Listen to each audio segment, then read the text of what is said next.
Zima pikipiki. Kijana. Ndio. Hii pikipiki mara ya mwisho kuifanyia service ni nini? Mwaka juzi. Mwaka juzi hapa.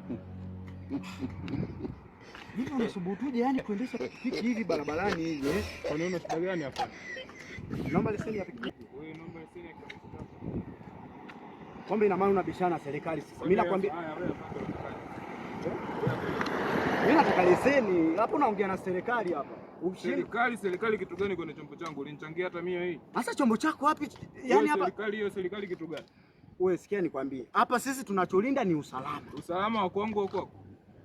Ni kwa sisi wote raia wanaovuka barabara na wewe kwako mwenye anaendesha chombo mimi wewe. Ni wewe ndio maana tunakudai leseni. Anaendesha chombo mimi serikali. Kijana, hatujaja kubishana. Anadai chombo mimi serikali. Hatujaja kubishana kijana. Nataka nikuulize sababu hizo. Mimi ni askari. Kitambulisho changu tena mimi ndo ningekuomba kitambulisho chako cha leseni. Kitambulisho chako wewe si afande. Sasa mimi na wewe yani kuna mahusiano gani wewe kunidai kitambulisho chako? Swali langu la pili umenisimamisha, nataka nini? Nataka leseni. Leseni ya nini?